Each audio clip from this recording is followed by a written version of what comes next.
right, everybody. Welcome to another episode of Behind the Visual with me, Mark Hansen. And this time we have Sarah Wilson. She is the SVP Group Creative Director at TBWA World Health. And Sarah has some really interesting, cool stories. We talk about her multi-day shoot for a schizophrenia drug that they did in the abandoned wing of a real working mental institution and how that went, the training they had to go through, the possibility that it was haunted, and why she thinks that. We also talk about her dream job, what her dream client, her dream project would be. You have to listen to figure that one out or find that one out. We talk about her wanting to be an actress, going to school as a kid, wanting to go to school to be an actress, coming out of it. And then in the middle of an audition, deciding that she was just going to go do the job that she had been doing and basically be a writer, copywriter for pharma and medical and brain diseases at the time, and then moved on in this whole thing into her career, doing what she does now. And the best story is the story of the dancing toe mascot for a nail fungus company and how that whole thing went down and came about. So be sure and listen to this one. Let me know what you think about everything. Let me know how much you enjoyed it. Thumbs up it, like it, forward it to your friends, follow, all that kind of stuff. And I look forward to hearing what you guys think. So here we go.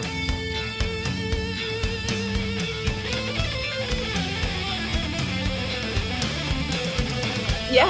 All right. I'm going to ask you before we get into all the other stuff. Are you guys working from home now? Or do you go into the office at all?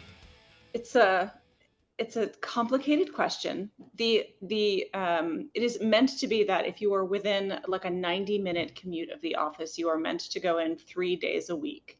Okay. They are the actual, the way that actually works is a little different than it is on paper, in that like people come in more often, but they're, not everyone is coming in 3 days a week, just because like the world isn't kind of designed for that level of commute anymore. We're all out of the habit, and we're coming back, like I'll probably come back once or twice a week for sure is what I'm doing. I'm trying to be in the office, and I miss that level of camaraderie, and like especially in the creative world when you're working on things, it's nice to just be able to like call someone over and say like, hey, come check this out, or I have a question about something, or even to just like peer and see what's going on people's screens, to be like, oh, show me what you're working on. So I miss that aspect of it, but like honestly, I get more done from home sometimes. So, That's what I've heard from different people, but yeah, I can tell you're in New York area because anybody's like, well, it's a 90-minute or less commute. You come in down in the South. He's like, if it's 90 minutes, you're like, hell no, I'm not coming in 3 days a week. This is 90 minutes. Yeah, I'm not driving that far. Yeah. I mean, if you're just sitting on the C train, then no big deal. But it's funny, like then I have to put a block on my calendar because like I can't take calls from the C train. That's true. So, yeah, I didn't think about that. Yeah. I've heard from some people they think the benefit of the working from home and doing the Zoom group calls is that some people who wouldn't speak up in person will actually speak up on the Zoom calls because they were intimidated in person, but not so much on the Zoom for whatever Teams or whatever you guys are working on. And then they've got that function too, at least on Teams, where you can like raise your hand. Yeah.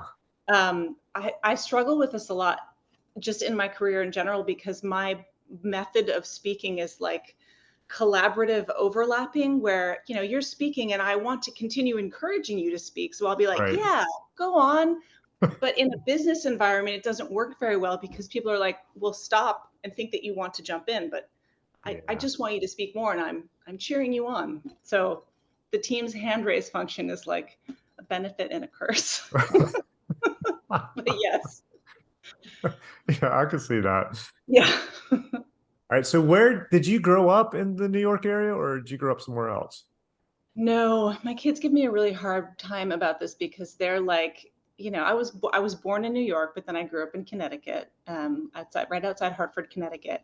Okay. And for my kids, they're like, born and bred New Yorkers, and they hold this over my head. Like, I will never be a native New Yorker in the same way that they are. And they're like, you know, I'm Really? just not good. Yeah, they could give me a real hard time about it. I'm like, you're here because I'm here. You can't Yes, take it's it all from me. because of me. Yeah, yeah. How So long? So it until I was 18. you moved back in 18?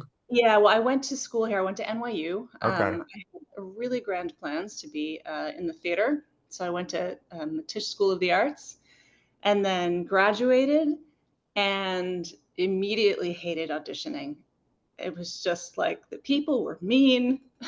I didn't have the, the self-propelling that you need to be able to go and do theater. But I was working at the time as as part-time working at a brain research organization as a writer. And I was like, oh, this is cool. I like this a lot better. Reading about neuroscience and disease is, much more interesting than, reading the sides for a Tampax commercial. So that's the way I headed. Yeah, I guess I could see that. Yeah. So That was it. That was the moment too. I was at a Tampax audition and I was just looking around like, I don't want to fight you ladies over this. You can have it. I'm done. you went to school, did all that, graduated, started Yeah. auditioning, and then we're just like, nah, I'd rather read about brain issues. And so what were you, okay, so what were you doing exactly on the, So I started as like just a secretary, like an administrative okay, assistant, and answering phone calls and typing up memos and stuff. But there was a woman that I was working with, and she got sick, unfortunately. But I was starting to help her out a lot more because of her illness. And when she went out, I just kind of filled in and took over what she was doing. And so she was writing all of the materials about brain diseases and conditions, and it's like you read all of the medical information, you digest it, and then you write it in such a way that lay people can understand. And I loved it. did you, okay, as a kid, did you like to write things? Did you just walk around as an actress? Were you paint? What were you doing as a kid? How does that go from actress to I like to writing about brain issues or I whatever? know, I don't know. That's a good question. So I was always like a theater kid. I was always a Yeah. theater kid, so just like felt comfortable. My family, I come from a family of musicians, I guess, is a place to Okay. start. So like performers basically, so like big personalities, and so feeling kind of comfortable around that, I think I became a theater person. But I don't know where the like desire to learn about disease came from. I just like kind of happened upon it at that first job, and I feel really lucky because I'm sort of like an infectious disease hobbyist enthusiast, which is I guess weird, but That's a I've been little able to use it in my career. interesting. So Yeah. yeah. You should start a group. I'm sure there are a few other people out there that are into that. Yeah, I definitely have a close group of friends who are also like, we like to diagnose things, we like to read about outbreaks. So man, when COVID Well, hit, it so was say when like COVID hit, that must have been it was bad because you read about this and you're like, oh no, this is actually really happening, and I know all the bad things that are going to happen. And um, when people were like, well, I guess I'll see you in a couple weeks, we were like, no, you won't. yeah, that was the disappointing part. Nope. But I thought, Yeah. all right, we'll shut down for maybe a month. Because if people stay inside, it's got to get better. I can get back to work. My kids will get to go back to school. A month will be great. I had a friend of mine who was thinking, we were talking about, he's like, 2023, man. I was like, there's no way. Not going to happen. He was like, just wait. It'll be late 2022, 2023. I was like, I'm like a month off from work and I'm going to be back. Nope. Nope. I sat around for 4 months, like, what, taking shots of like my guitar or, like lipstick that's sitting on a counter someplace just because I was bored. Yeah. Oh, well, then when did like, because then we had the remote shoots and you would Yeah. maybe have one person there. So when did I can't even remember when remote shooting started The back up. first shoot I did was, let's see, what was it? March or April, May, March, April, May, June. Must have been July. Okay. So it's probably mid to late July, and everybody, kept their distance. Everybody had on a mask, and then we were shooting everything. Of course, we were tethered, and then shooting that back, live view of that to the client, to the art directors, creative directors. Here's the best part: we had one creative director on set, 4 watching. That was fun because they all 4 had an opinion that the one on set disagreed with all of it. That's awesome. And they were even telling me at one point I was setting up a shot and it was overexposed or underexposed or something. I can't remember what it was, but we were trying to figure out our lighting. And my digital tech's like, they're saying it's underexposed. You need to fix it. I was like, shut off the feed. Cut it off. Cut it off. We'll turn it back on when we're ready to start shooting. But for now, shut it off. I don't need them critiquing everything I'm doing until we're ready to shoot. Because he was literally like, dude, they just said it's too bright. And then I went, all right, that's fine. Give me a minute. And then he was like, now they're saying it's too dark. Like, just shut it off. Tell him we'll come back to them in about 20 minutes. I'm crazy. I'm so sorry. Hey, I got one. Like part of the Mackie, it's okay. Still hasn't like adjusted. She's from Arkansas. She's like, she hasn't adjusted to city life after 3 years. I don't know why, but it's like too much here. That like part of the creative process is figuring all of that out. And we're going through this right now with clients who like, they want to be involved in every single step of the way. And you can't, because we need time to figure things out. And it doesn't just happen in a meeting and where, or maybe it does, but you have to give it that time to like get something really wrong or, go too far. And they just want to be part of it, which is great. But the stuff like it's underexposed, it's overexposed. It's like, I'm going to figure it out. And when I'm ready, I'll show you what it is. Yeah. Well, my wife, her company just hired an agency to do some stuff for them. And they had hired one time before. Well, it wasn't an agency, it was a freelancer. My wife, she doesn't think she's very artistic, but she is. And she used to help me style test shoots for like kids. And she would come, like occasionally she'd come on a shoot. We had a shoot in Miami. She came and was like pointing out stuff. She's very detail oriented. She hated everything they brought to her. And she was to the point where she finally just let them go. Oh no. Yeah. So, and then she and her assistant started doing everything. And she could be a great creative director. Absolutely. But this new agency they've got now, they came back and they're paying them a ton of money. And the agency came back with 2 different things to show them for like social media posts or whatever. And she didn't like one. And she said she didn't like it, but she liked the other one. But her colleagues were like, okay, we're not going through what we did before. You're going to have to pick something. And she's like, I'm fine with it. I just don't like this one. I think it's because they kind of liked it. But I haven't seen it. She made it sound like it was just like this huge blue overlay on top of whatever the picture behind it was. She just like, no. But let's just say I have to control myself when she looks over my images and just let her talk and know that she's telling me for my good and not just to tick me off. That's funny. So it's good and bad. If I can control my ego, I guess, it's great. But like if you told me, you literally could come on and go, that's complete shit. I would not show that to anyone. Or why would you even pick that? I'd be okay. I'd be fine with it. But if she did it, I'd be like, I would lose my mind. It's too much emotion. I know. It's like, from a writing perspective, my daughter lets me read things and really appreciates my help in editing and working through stuff. But my son hated it. He was like, I just don't want to hear anything that you have to say. I'm like, okay, I get it. I understand. There's too much emotion. Yeah, for me, I don't want her. I want to think I get it right and that she thinks I'm great. Yeah. I'm perfect at what I do. And then when she comes in, she tears it apart and like, oh, now that whole thought process I wanted in her head is gone. And probably in her head already, it's like, this is going to be half-assed. And I'm sure I don't know what she's thinking. So if she looks at something immediately, like this, I just did a shoot and it was some branding stuff for a surfer that I just did. And she saw that and she said, this is amazing. This is great. And I was like, wow, Okay. It actually went well. It's But awesome. so is that when, with the job you had, is that when you decided that you wanted to start writing and get into like copy and all that? Um, yeah, I mean, it's so many years ago that like it's hard to remember how it happened, but I think I Right. was just like there was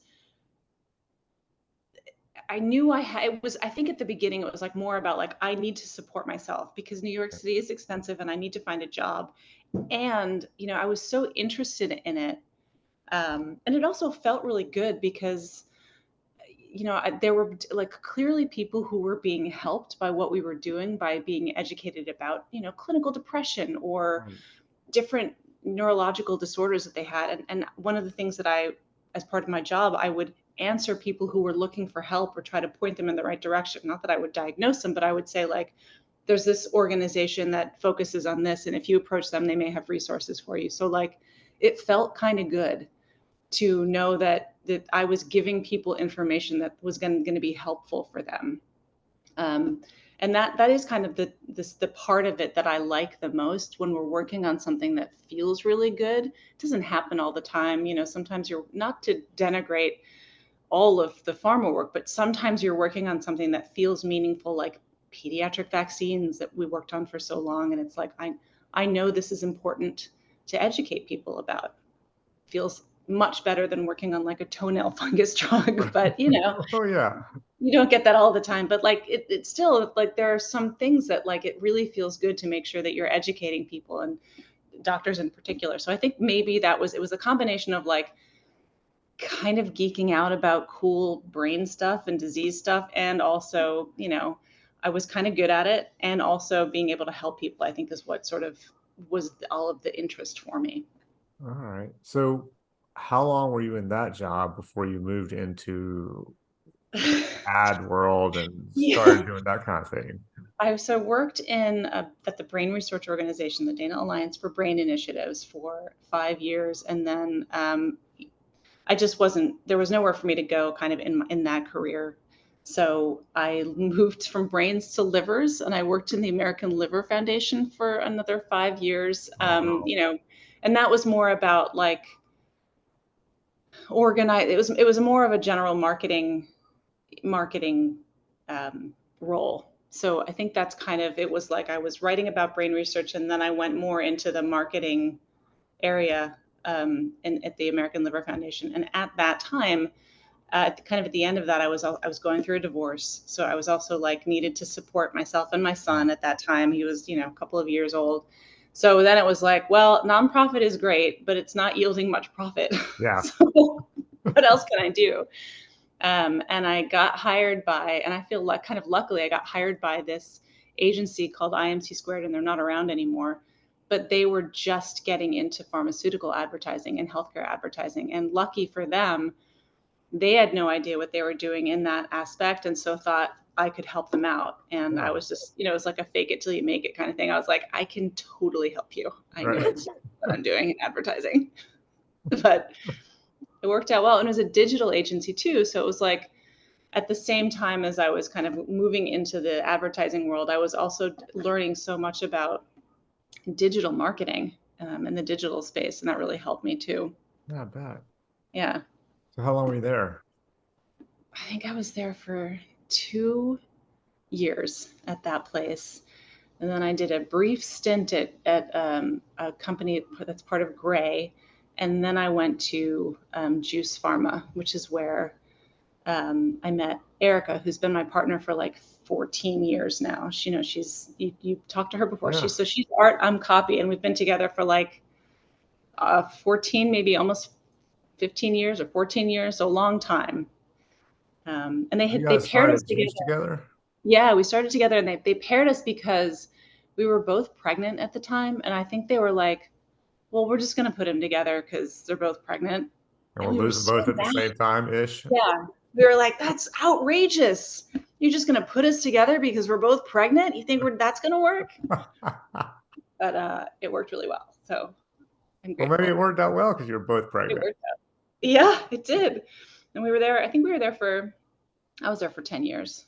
And then I think she was there for like 12 years. But So Yeah, that you was a can, great place. We learned like everything about the industry we learned there. It was yeah, good. I had Michael on a couple of times. Yes, Minsky. yes. We met Michael. He's so cool. He's like the coolest guy. Yeah, I really like him. That dude, he's got Yeah. a great smile, great vibe all about him. Yeah. Yeah. So he does the like a critical role on a shoot, which is, you're talking about how you have one director on set with you who's going to feed you all the feedback. Yeah. He's so good. He's like I don't know, the set whisperer. He knows how to talk to people. He knows how to like calm clients down. That's He huge. knows how to work with like volatile creative teams. Yeah. He's like, and we don't have that. We don't have that anymore. And it was like I loved that Yeah. I role that have he a played. shoot in my head right now that I wish he had been on. Oh, yeah. You need someone. Yeah. Just Yeah. like the I don't know, maybe like the have you ever seen Pulp Fiction? Like the Mr. Wolf of a shoot is Michael Kaminsky. Yeah. Yeah, that'd have been great. I had an art director one time showed up on set a day after we had started shooting. So he was a day late. And then he just started ripping everybody a new asshole because he didn't like the location and all this stuff. And I was booked immediately after that shoot. So he wanted to stretch it out another day. And I was like, there's no way we can do it. And my producer was off someplace. And Michael would have been great. It would have been nice. And then I found out he approved the house, told without ever looking at it. He approved the location without ever looking at it. But he told the client that we screwed up. So it would That have is been nice to have somebody like Michael there to kind of chill everybody out. It worked out great. And it turned out to be a great shoot, but I never wanted to work with him again. no, well I Yeah. mean that's the thing is that like the whole industry is connections and Mm-hmm. building your network and learning about the people who you can work with. And like there shouldn't be those kinds of surprises on the set. Like you worked it out well in advance. Yeah. So I didn't even know he told me a month later that he had never seen the house. After the client already told me I wasn't going to be shooting for him anymore. sorry. So frustrating when that's like it can be out of your hands too. It's like you have one bad person who's in connection with the clients and you're like, that's it. The relationship is gone. Yeah. And my reputation is dead with these clients. Yeah. And yeah, The I've worst had part that was it turned out to be a great shoot. I was really happy with the way the images turned out, but of oh course. well. Me too. So you were at Juice for 10 years? Yeah, 10 years. 10 So years. did it take you 2 years to convince Erica to come with you, or how'd that work? No, actually it took us a really long time to find. We knew that we wanted to stay together. And we had incredible people supporting us at Juice who Yeah. were like protecting our partnership, Oh, that's nice. which was so nice. And we've tried to do that now as well, where like we know that there are people who really are great teams and they want to continue working together. And like having a team is not necessarily the way that the industry works anymore at a certain level, or it's not the 60s anymore. You don't have them as much. But so we always knew we wanted to stay together because you know we feel like we exponentially increase the value of what either one of us could do. Nice. But so it took us a couple of years to find a job because one, you're kind of paying then for two people in what should be one person's role. Yeah. And the industry isn't really set up that way anymore. So it took a long time, but Oh, I'm glad you got it together. me too. So you guys can stay together. That's cool. Yeah. Yeah. And we work in a very fluid way that like, if there's something that's, if there's a photo shoot going on for a brand, she's going to be much more involved, obviously. Or if we're doing, a creative, a concept of communication platform, messaging research, I'll be much more involved. But Right. you can't expect one person to be deeply knowledgeable about absolutely everything. And that's why you need a team. Good. This is my pitch for teams. You need a Hey, team. I'm all for it. I'm with you. Because I have people I like to work with, and it makes my life a lot easier because they just know.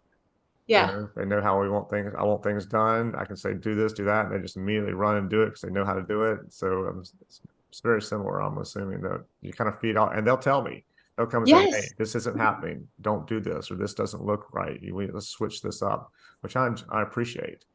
Yeah, exactly. It's like you've got someone who you you can hear what they're saying without ego and know, like, Yeah. I respect this person. And if they're telling me that what I'm doing is shit, what I'm doing is shit, and I'm going to try something different, you know? Yeah. So we also, I think having a team too, you show up not just for yourself, but you're showing up because you know the other person is showing up to do their job and Right. you want to support them. So I actually think we probably work much harder together than we would alone. Which makes sense because Yeah, like you have somebody you're accountable to. exactly. Yeah, if you Exactly. half-ass it, you could screw them over too. Exactly. And Or, the opposite of that is like, if they're going to be tortured in this client meeting today, I'm not going to right. let them suffer alone. Go with them, There you go. you know. So so when you got into the marketing and the advertising and stuff, what would be your first memorable job? Like the job where you thought, okay, this is something I can tell people about. Like, hey, it was the first big job that you thought was really cool. I think the first thing that, like, I almost get goosebumps thinking about it. We worked for Merck. We worked on a vaccine to prevent Ebola, which was like one of the coolest things that we worked on. And so we helped kind of do workshops where we were helping them figure out what they could name the vaccine. You know, there were certain naming drugs, and naming vaccines is like a whole thing that I Well, think I'm people sure. don't think too much about. But, they were trying to figure out, do we name it after the river? Do we name it after the, different aspects of what the actual molecules are doing? And so, just to be able to, like, I had a ton of information on Ebola. It's a fascinating disease, a fascinating virus. So working on that, and then working closely with Erica, who was working on the logo for this vaccine. And she based the logo design on the way the trials were conducted, because they had these ring design trials where you vaccinate the close contacts and then the Right. contacts of those people. And so just kind of the way we were able to parlay our knowledge about the disease and the vaccine into the way that it was going to come out in the world and look in the world was like, it was meaningful and cool, and it was just a great project, one of the best things we've worked on, I Oh, think. wow. Yeah. Yeah, okay. I have always kind of wondered how they come up with names because there's some of Yes. these names like I'm thinking like Farsiga or something like that, Yes. or Ozempic. I'm like, where do these names come from? There's because to me it sounds There like just made up things that there's, oh, this sounds good, throw it out there. Yeah, I mean, I think so they have naming agencies. They have like companies that do this for Oh, a really? living. That's all they do is just come up Yeah, with a or you'll name. have like the naming team as part of an agency, but they're looking at things like, sort of sneakily, I would say, like, what do you want people to think about your brand? So like maybe it's got a benefit of what it does in there. They often use part of what the molecule is as Right, part of the name. And then you're going to your legal team and your regulatory team to make sure that you're coming up with a name that doesn't make a claim about its efficacy, right. but that's catchy and that the FDA will approve. So it's like a whole long process, and you usually have several candidates for names that you're working with and trying to figure it out. But And something that doesn't usually, say this is crap in another language. right? Well, yeah, exactly. Yeah. Yeah, you have to think about, can it all the meanings that it could possibly have. So some of them are, I will never. This is a brand that I just can't get out of my head, and I don't even know if it exists anymore. But I think it was like a nasal spray called Nostrilla, which to me reminded me of like a Godzilla kind of That's what I was monster, thinking, some kind Godzilla. of kaiju. But I don't know who thought about that one. But If it there is are some, around, I'm assuming they did a rebranding and changed the name on that thing. right. That's true. Nostrilla doesn't sounds like it destroys your nose. It goes up Right. like Godzilla and just Have destroys one. everything inside of you. Yeah. Yeah. Hey, do you know anything about nosing? Have you heard of No. nosing? No. Okay, so a friend of mine is an orthopedic surgeon, and his whole goal in life, other than making sure you have the most efficient surgery possible and whatever, I mean, he goes on vacation to Paris and lets his wife and his mother-in-law go shopping while he goes and observes surgeries. That's his fun time. I get But it. during the pandemic, I had a shoot in July, and I said, dude, I got to get on a plane.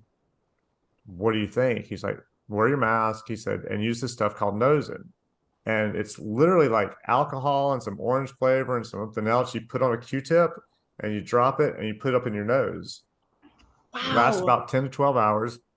He said the reason he found it was because these guys came to him and he was occasionally getting staph infections in people's knees or their hips, because that's what he does.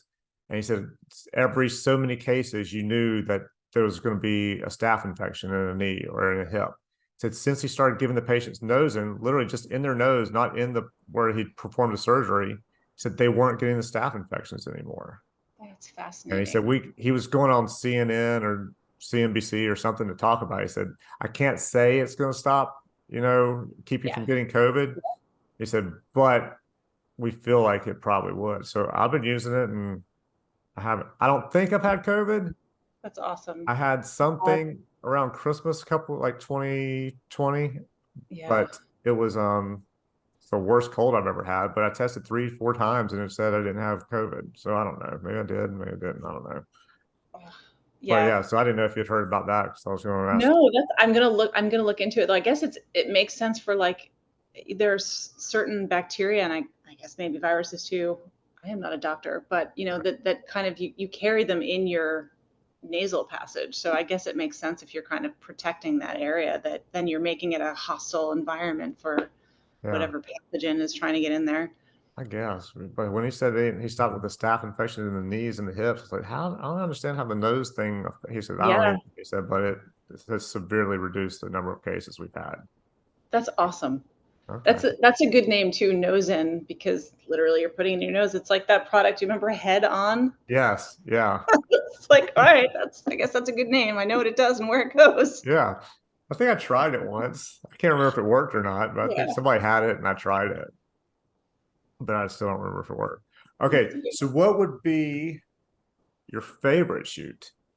Was that, Oh did you, man, okay, first of all, not even your favorite shoot, your favorite job. favorite job.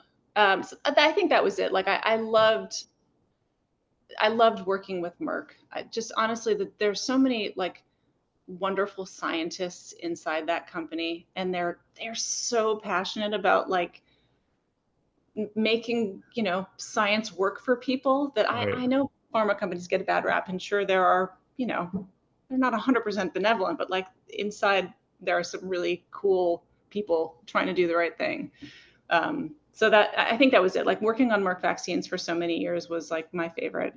But the best shoot we ever had, I think, was we did this shoot for was for a schizophrenia product that was launching, and we were trying to do kind of like a documentary on the experience of having schizophrenia and living with schizophrenia that we ended up shooting at this it was like a partially abandoned maximum security psychiatric hospital. So it was an intense experience where like we had safety meetings in the morning. You had to they had to educate us on what to do if a patient wanders in, like how to handle that situation. And it was a several day shoot. Although it was freezing cold, like we couldn't heat anything. I don't even remember why, but just like it was one of those rare things where we had a really good budget and Yeah. several days, which I don't feel like we have that opportunity Those anymore. don't Things are happen like anymore. day and a half, and that's it. You're in and you're out. But this was like days. We went out to dinner. We had time to like plan shots and figure things out. And there were, we were rolling camera with actual patients, and they were talking, and it was like we had the opportunity to really let them speak without being on such a tight schedule. It was a rare and wonderful shoot. So when you say you couldn't turn on the heat, was the whole place cold? Like, did they make the patients freeze it out? No, it was Okay. just we weren't shooting in the place where there actually were patients. I think Okay. they were Because I thought they it was were like, well all right, taken care of, but they didn't care they're about us. schizophrenic. We're telling them that never happened. We're just like, I Yeah, don't I know what think you're it talking was about. like we were in a non-working section of the hospital, and I Okay. think that's why, but it's been so many years that I don't remember. It was also supposedly haunted in the area Any that we ghost? were in. I didn't see a ghost, but you had like feelings, and we would, go into the like dark places. Did you ever play the game Silent Hill? I It don't was think kind of so. like that. Silent Hill is this like old horror video game, but it was kind of like there's like kind of abandoned equipment and old beds that are Oh still wow. like there. Yeah, it was cool. Sounds like It a was cool place fun. to do a shoot. It was. It Yeah. really was. There's my dad had a building from like the early 1900s or something. And my wife's actually in it now. Her company's in it now. And they used to say some of his employees would say they would see like a little girl standing at the window looking out into the parking lot occasionally. I never saw it, unfortunately, because I Yeah. was like, oh, I'll see it. And even when Tammy's company went into it and took it over, some people said they saw or felt something weird in the house. But then they went in and redid the whole place. They added like 3,000 square feet to it. Her company did all this stuff to it. And it's been, I guess, whatever was in there was gone now. So, Oh, well, yeah, I was very disappointed because I wanted to see this little I girl at some know. point or hear her or something. Yeah. My relatives in Georgia had supposedly a Civil War soldier die at the house, and it was haunted. And we spent the night there one time. I was like, please. I was like a teenager. I was like, come on, but nothing. Oh man, I don't know. I think I want that until the moment it happened. Then I'd be like, you know what? No, thank you. I changed my mind. I don't want to see anything. I think I'd be okay if they were just like showed up and then left Yeah. me alone. Like Amityville horror stuff, not so interested No, in no, that. thank you. Yeah, No, that I we're read like, that or listened to that book. That sounded awful. Like that whole thing was supposed yeah, to be true. Yeah.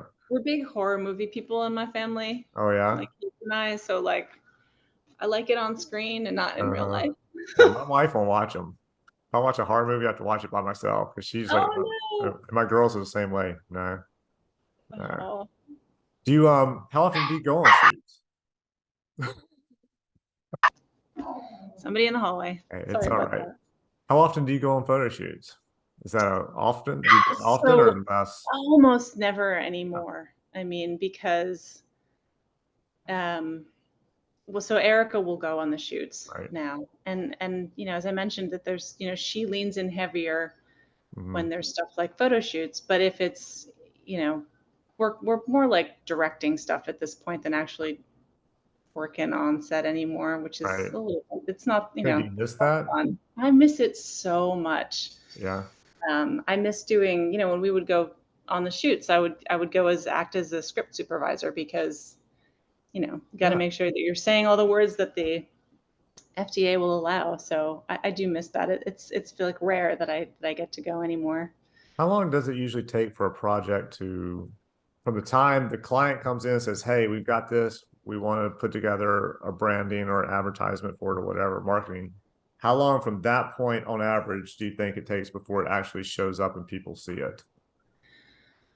Well, it's probably a range, but I would say, it can be like 2 years Yeah. before where like you still, you're starting so far back that you don't even have the data from the clinical trials. And so you're looking at data from a phase 2 trial, even though you haven't gotten the results from the phase 3 trial. You're looking at that data and trying to extrapolate, well, we think it's going to do this. We think we're going to be able to say that this is the efficacy.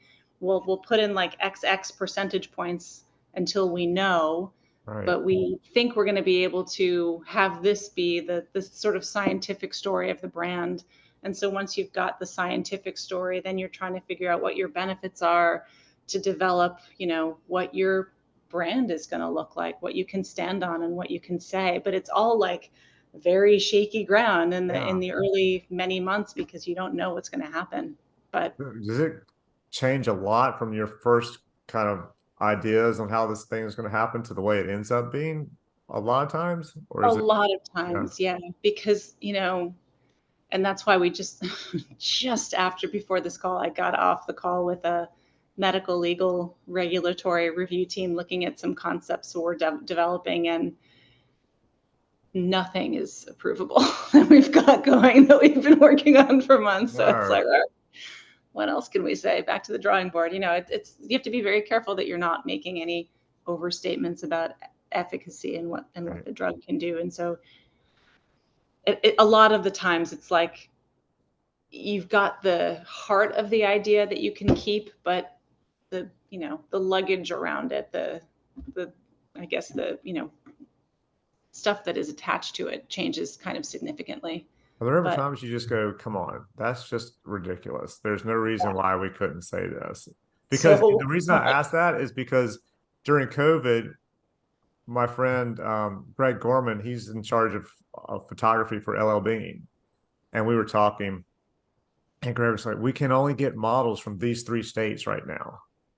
The lawyers will only allow us to get them from those 3 states. And then one time it's like, we can only get local models. And all I was thinking was, nobody's going to prove unless they literally go from their house with nobody else in it to your set, back to their house in their own car. There's no way they can prove being on your set caused them to get COVID.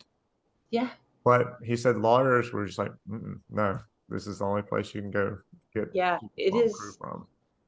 Sometimes what they say no to is like you couldn't even have imagined that someone would come up with something so absurd. We were sort of recently working on adding images to, I don't know, it was like a brochure or something, and like a print piece. And it looked like someone was holding a textbook.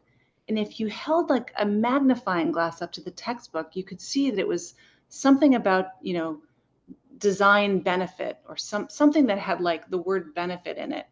And they were like, well, you can't use this picture because it says benefit on the cover of the textbook that this person is holding. And someone might think that there's a benefit to the drug because this picture is in it. And we were like, in what world will someone have a magnifying glass that they're going to be able to look at that and see benefit on a textbook and make that leap? But they killed it. They killed the photo I because of also that. have a question on that one.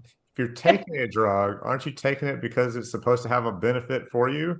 Yeah, but it's a benefit with like very clear, rules that if you're going to have that, then you have to have important safety information, and you're going to have a warning about side effects as well. You can't just, Gosh. you can't just say Can you benefit just willy go in nilly. and Photoshop the benefit out? We probably ended up doing that. We Yeah. probably blurred it in the But yeah, MP4. that's ridiculous. That's a little hardcore.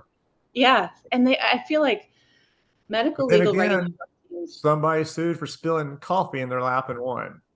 There is a fascinating podcast about that. You Really? have to send it to you after, about Yeah. like it was actually such a ridiculously extreme situation, and this person had like terrible burns because of it. It wasn't like a normal thing. But yes, so like the lawyers are very, very scared of just the abstract, impossible things happening. Because I I guess you're guess I right. see that. I think what Fox News got sued because Tucker Carlson said something and somebody sued Tucker Carlson and Fox News. I don't remember. And I don't remember what it was. I just remember hearing the lawyer's defense was no reasonable person could take what Tucker Carlson says and think it is meant to be the truth. Yeah, And that's really I was like, right. wait, that's your defense? That's literally Ah, the Fox lawyer's defense. And they won. that's amazing. Somehow they won. I would like that on a t-shirt. No reasonable person can take what he says. Yeah, I was like, wow, that's like got to be the strangest defense that I've ever heard for somebody Yeah, being that's sued for amazing. something they said. I love sometimes you'll see a commercial on TV and they'll have these like legal disclaimers at the bottom, and they're just Uh, absolutely ridiculous. Like there's a giant piece of fruit doing something, and it's going to, it'll be like, fruit does not behave this way, or oh portrayal. yes, It's ridiculous. I like when they say don't take if you're allergic to it. I'm like, isn't that kind of common sense? Right. And then how do you know you're allergic to it ahead of time? Right. How do you know? Yeah, but okay. Yeah. Yeah, I have seen some like you're talking about. It's like fruit is not going to dance for you or whatever, Right. whatever it is. Yeah. So, what would be your dream client or dream project?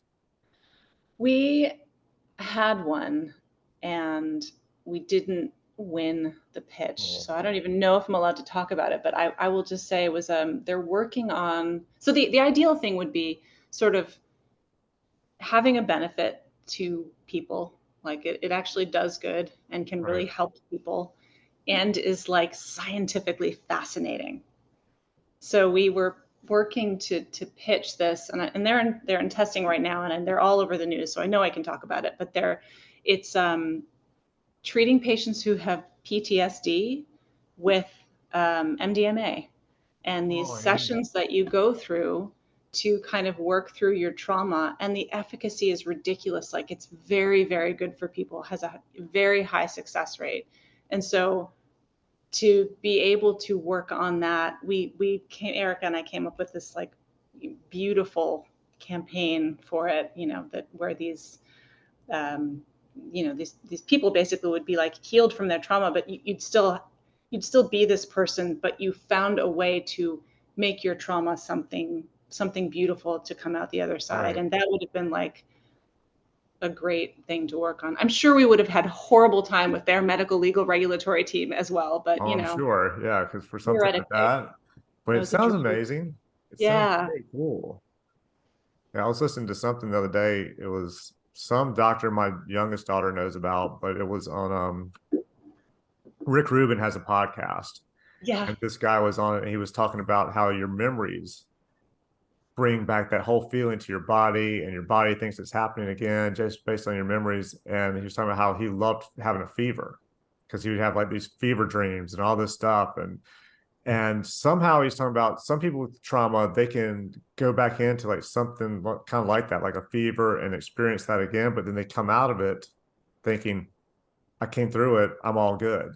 He said, where Yeah. then other people go back through it in their brain, and then they just have that whole trauma all over again. But some people somehow, I guess maybe it's a similar effect, come out of it and think, wow, I came out of that, I survived it, I'm good, I can move on. Yeah. And I guess like that's kind of what they're tapping into, is exactly what you're saying with it, is like, but the MDMA part of it allows you to both experience it, Yeah, but have, a good feeling about what's going on, and being able to just like see it and say, okay, I got through it. I can see what's happening, but I'm okay. yeah, that would be cool. Yeah, Yeah. see what I happens. hope they get that approved soon. So, what would be your advice to somebody who wants to do what you do if they Um, want to get to that? So, say somebody's starting out, like that would be a cool gig to have. What would, how would they get into it? this is a good question. I don't think I've ever known anyone who is a pharmaceutical or a healthcare writer who wanted to be a healthcare writer. Right? It's like everyone falls into it like, well, I was in pharmacy school and I didn't like it, or, but I would say, find an agency and an intern. We actually often hire our interns that we have um, at that low level. And when you're an intern, you can kind of get to see all different aspects of, at least advertising, what I'm doing. So you can, you try out writing, you see what that's about. You see all the like very cool parts of it, but also all the like horrible, torturous parts of it too. Yeah. So you're getting more of an accurate picture. And if you like it, that, putting things, I guess, yeah, sorry, I'm not being very coherent, but like trying all different aspects of it. And then some things that we used to do kind of in our spare time is look at like ads and Yeah. say, how can I make this better? What would I do to make this different? How would I write this differently? And just kind of practicing and having fun with that. But yeah, just, knowing how to, it doesn't even have to be like healthcare related, just kind of knowing how to identify the audience that you're writing for, Hmm. and being able to write in such a way that would reach that particular person, Yeah. That knowing how makes to, sense. what would be motivating to them. But yeah, like going into any agency like at a junior level and kind of figuring that out. People also too kind of come in more at their mid-level where they've been working in other fields, but because you're writing, you already know how to write for an audience, and then just healthcare writing is just learning a different audience, learning a different language, really. We're kind of like going into the FBI, go have another job somewhere else first for a couple of years and then come over into healthcare. Yeah, exactly. Exactly. Yeah, well, that makes sense. I can see Yeah. that. All right. Last question. What would be the strangest, most unusual, or coolest thing that's happened to you since you started in this whole pharmaceutical advertising marketing thing? That is an excellent question. I mean, I think maybe one of the funniest things, this probably is not exactly the story I would want it, but it's the one that's standing out in my mind. It was with Erica, and we were presenting, um, we were working for a toenail fungus brand at the time, and we were trying to develop the character of this hero foot, basically. It's a hero toe. And we had to we were basically figuring out, what's his character arc? You know, is he a Roman soldier now? Is he a football player? Okay. And we had this entire presentation about, like, where could this character go? And I remember just sitting in the presentation and thinking, this is the most absurd thing I've ever done in my entire life. It's trying to sell this man on how his toe can develop as a character. And in particular, what about this toe character will resonate with his audience? That they'd let us do, and I can't believe they let us do this. We pitched, they had a sales meeting in Vegas, and we pitched to him, what if we had a giant toe mascot, and the toe mascot danced in like a showgirl kind of review at this sales meeting? And they were like, yep, sounds like a good idea. I mean, we like left that meeting with our hands over our mouths, like, I can't believe we're getting money to do this. This is the best thing that's ever happened. This is absurd. Wow. Absolutely absurd. Yeah. Well, at least it's Vegas. They'd probably say, oh, that's Vegas. Yeah, exactly. Giant toe. Yeah, that makes sense. Did that become a commercial? Yes. I think I Well, saw not that. not the biggest part of it, but it did end up going on to become a commercial. And I think, I'm very bad, I'm not really like a football fan, but it had like famous football people in the commercial. Okay. Might have even been a Super Bowl commercial. This is that many years ago that I don't remember, but yeah, we did one. Yeah, for some reason I thought I remember some kind of toe fungus commercial with sports or something involved. Yep. I can't remember. But Nothing yeah. says toenail fungus like football stars, I guess. So, Oh my God, yeah. Sarah, thank you. This was Thank really you. cool. I It enjoyed was this. so much fun. Thanks. I'm glad we finally got a chance to do it. Yeah, me too. Yeah, it was wonderful. Thank you. Yeah. Thank you. I hope you have a great rest of your day.